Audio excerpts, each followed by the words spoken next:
France, Lebanon, Tunisia, Nigeria, Tunisia again, the United States, Nigeria again, France again. The list of countries that suffered from Islamic terrorism in 2015 is too long to mention comprehensively or fairly. In the past weeks alone, Turkey, Indonesia, Burkina Faso, and Somalia have all been struck. In the face of this, it may seem ridiculous or even insulting to talk about the end of Islamic terrorism, but I believe that's exactly what we're seeing. The Pentagon and its mouthpieces will eagerly point to the vast array of groups that are carrying out these attacks. Boko Haram and Al-Shabaab in Africa, ISIS, Al-Nusra, and affiliated jihadists in Syria. Thugs across the world have affiliated themselves with the Al-Qaeda and ISIS brands to wreak religiously inspired havoc. What is widely known, but much less frequently mentioned, is the fact that a significant portion of the funding for these groups comes from a few countries in the Middle East, primarily U.S. allies, whose wealth is completely derived from the sale of oil and natural gas.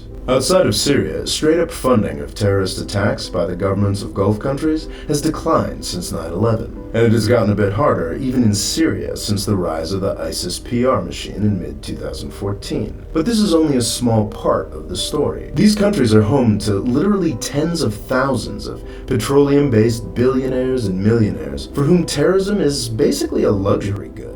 So for me, I will buy some gold-plated Rolls Royces and some Thai prostitutes. But I feel a little bad about this, so for my fucked-up version of religion, I will buy some murdering psychopaths. These luxuries are all very dependent on the price of oil. If you map the history of terrorism to the oil price, some very compelling parallels emerge. After the U.S. conquest of Iraq, the U.S. military had to deal with a brutal insurgency, funded with a lot of Gulf money, both Arab and Iranian. Washington, D.C. loves the idea that George W. Bush's gang that couldn't shoot straight finally got it right with the surge in the Sunni awakening. I think we got it right with respect to Iraq.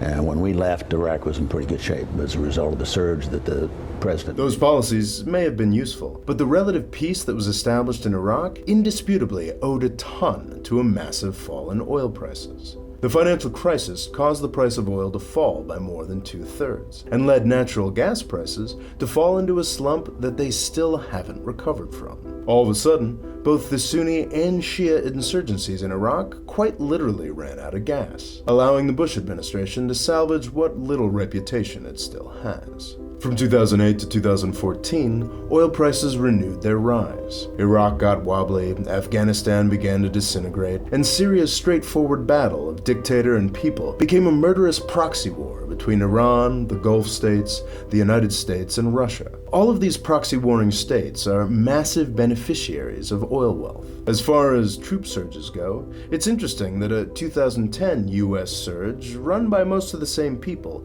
failed to make any headway in Afghanistan. North Africa and the entire Middle East became much more dangerous places under the influence of an escalating oil price. It's fascinating that the Islamic State's push into Iraq and world fame coincides almost directly with the final peak of world oil prices. As anybody who reads the news can tell you, this party is now over. A year and a half later, Wall Street and the oil-producing countries are now waking up to the fact that this is the new normal. Most still argue that oil prices will recover at some point in 2017, but if they think we're going back to $100 a barrel oil, they are fooling themselves. Let's look at the broader picture of inflation-adjusted oil prices from the 1950s to today.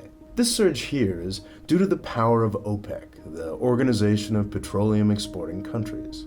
From 1973 into the 1980s, this cartel of producing countries cooperated effectively to limit the supply of oil and keep prices high. This first period of outrageous oil wealth also saw the massive spread of insane Saudi-based Islamic ideology that laid the groundwork for international Islamic terrorism. OPEC is a fractious bunch. Individual countries cheated on their quotas from the beginning, but cooperation really started disintegrating in the 1980s.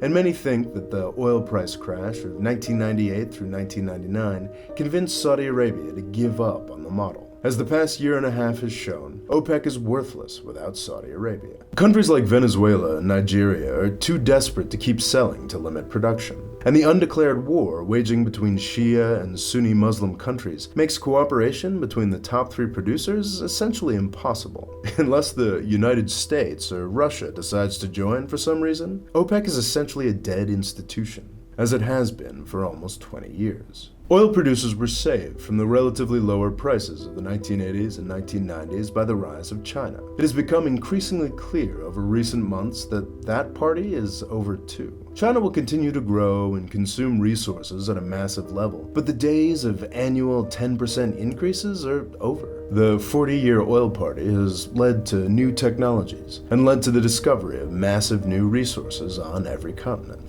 Cooperation between this many players is impossible. In the new price environment, certain technologies are no longer economic, but it's not like the machinery will disappear.